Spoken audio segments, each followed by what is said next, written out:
Assalamualaikum warahmatullahi wabarakatuh. Video kali ini menceritakan tentang sejarah tanah Jawa sebelum dihuni manusia. Silahkan disimak ceritanya.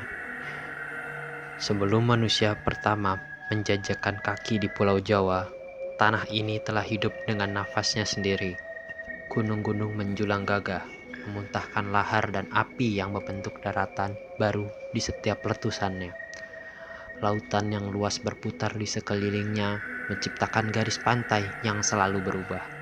Di masa itu, langit Jawa diselimuti kabut abu vulkanik yang berkilau saat disinari matahari. Tanahnya subur karena abu gunung bercampur dengan mineral dari dasar laut purba. Pepohonan raksasa tumbuh menjulang. Akar-akar mereka menembus tanah berlapis lava. Di setiap lembah, sungai mengalir deras, membawa kehidupan. Alam berkuasa penuh tanpa campur tangan makhluk berakal. Hanya diisi oleh energi murni dari bumi yang masih muda dan liar. Konon, para leluhur roh penjaga bumi telah menetapkan tanah Jawa sebagai tanah yang sakral sejak awal terbentuknya.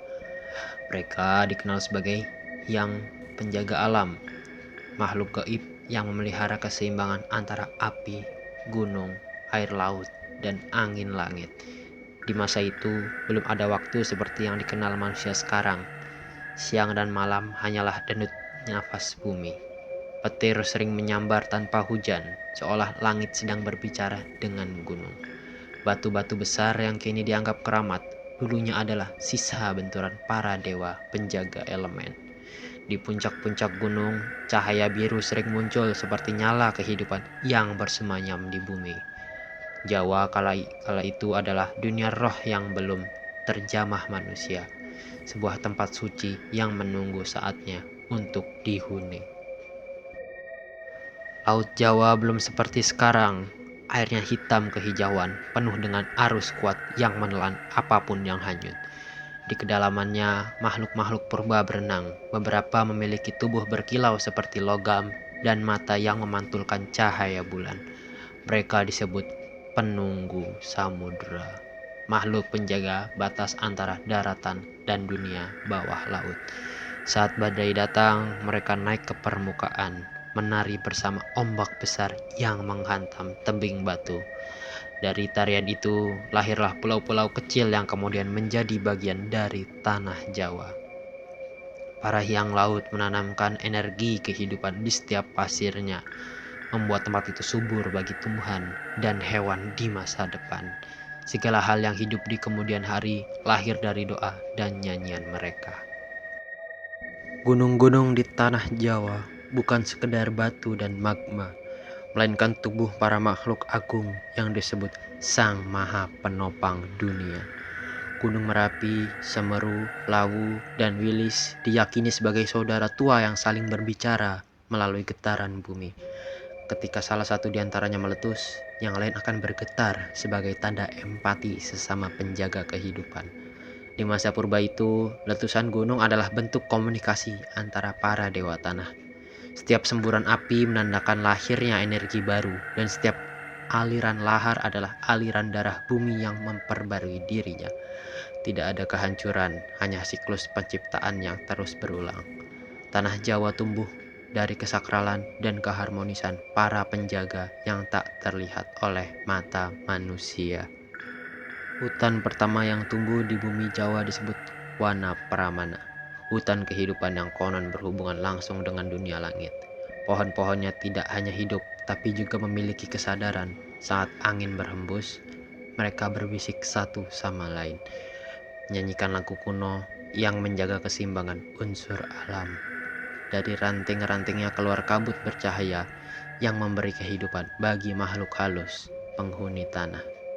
Burung-burung purba dengan sayap seperti kristal berterbangan di atasnya, sementara binatang besar berkulit batu berjalan di bawahnya. Hutan itu begitu lebat hingga sinar matahari hanya menembus sedikit. Namun, di kegelapan itu ada kehangatan. energi murni dari bumi yang terus berdenyut, menandakan bahwa Jawa Tengah menyiapkan dirinya untuk menyambut kehidupan baru. Ketika keseimbangan mulai sempurna, para Hyang menciptakan 7 titik cahaya di seluruh tanah Jawa.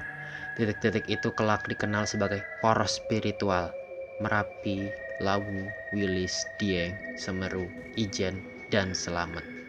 Di setiap puncak, mereka menanamkan kristal energi yang menjaga hubungan antara bumi dan langit. Cahaya itu tidak terlihat oleh mata manusia, namun getarannya terasa hingga kini. Saat malam tanpa bulan, puncak-puncak gunung itu memancarkan aura samar yang membuat hewan-hewan diam dan angin berhenti sejenak. Dalam tradisi kuno, ketujuh titik ini menjadi pondasi kekuatan spiritual Jawa, tempat segala energi bumi berkumpul. Dari sinilah nanti manusia akan belajar tentang keseimbangan, kesabaran, dan penghormatan terhadap alam semesta. Namun, tidak semua makhluk yang menghuni tanah Jawa kala itu hidup dalam harmoni. Di antara cahaya para hyang, muncul pula bayangan gelap yang menolak tunduk pada aturan keseimbangan. Mereka dikenal sebagai bayang purba, roh liar lahir dari api dan keserakahan elemen. Bayang-bayang ini mencoba menguasai gunung dan laut, menyebabkan badai dan gempa mengguncang bumi. Pertempuran antara cahaya dan kegelapan berlangsung ribuan tahun tanpa henti. Langit memerah, laut mendidih, dan bumi bergetar hebat. Namun akhirnya, para hyang berhasil menundukkan kegelapan itu dengan mantra suci. Para roh gelap disegel di dalam batu dan dasar samudra, menjadi penjaga diam yang tak bisa mati, hanya tidur menunggu waktu kebangkitannya. Setelah kegelapan tertidur, bumi Jawa kembali damai. Dari tanah yang tenang mulai tumbuh tumbuhan suci. Bunga dengan cahaya lembut yang disebut Padma Niskala. Bunga ini dipercaya lahir dari mata para hyang setelah perang besar usai. Ketika mekar, aromanya memenuhi udara, membawa ketenangan bagi seluruh makhluk. Hewan-hewan purba yang tersisa mulai hidup berdampingan, memakan tumbuhan, dan menjaga siklus alam. Di langit, burung-burung besar terbang membawa biji-bijian, menebarkan ke seluruh tanah. Dalam waktu ribuan tahun, Jawa berubah menjadi taman surgawi, hijau, damai, dan penuh kehidupan. Namun, di balik keindahan itu, para hyang masih berjaga, memastikan tidak ada kekuatan gelap yang bangkit kembali dari perut bumi. Ketika waktu berjalan dan keseimbangan terjaga, para hyang berkumpul untuk berbicara tentang masa depan. Mereka tahu suatu saat nanti makhluk berakal akan datang dan menempati tanah Jawa. Saat itu, tiba bumi ini akan berubah, ujar Hyanggung, penjaga Merapi. Keseimbangan akan diuji lagi, bukan oleh roh, tapi oleh kehendak manusia. Para hyang lainnya hanya diam, memahami takdir yang sudah tertulis. Mereka pun menanam jejak pengetahuan di setiap batu dan sungai, agar suatu hari bisa ditemukan oleh manusia yang berhati bersih. Jejak itulah yang kini menjadi tempat-tempat keramat di seluruh Jawa, sumber air, gunung, dan goa yang masih menyimpan energi kuno dari masa sebelum manusia lahir. Demikianlah kisah tanah Jawa sebelum manusia menghuni bumi ini. Sebuah tanah yang diciptakan dari api, air, angin, dan cahaya, dijaga oleh makhluk-makhluk suci serta keseimbangan semesta. Semuanya yang kini kita lihat seperti gunung, hutan, laut, dan sungai adalah saksi bisu dari perjalanan panjang alam mencari harmoni. Setiap desir angin di gunung dan setiap riak di sungai membawa gema dari masa purba, masa ketika alam berbicara dengan suara yang hanya bisa didengar oleh jiwa yang hening. Tanah Jawa bukan sekedar daratan, melainkan pusaka hidup yang diwariskan oleh para hyang. Dan hingga kini getarannya masih terasa, mengingatkan bahwa sebelum manusia datang, bumi ini sudah penuh dengan jiwa dan kesadaran.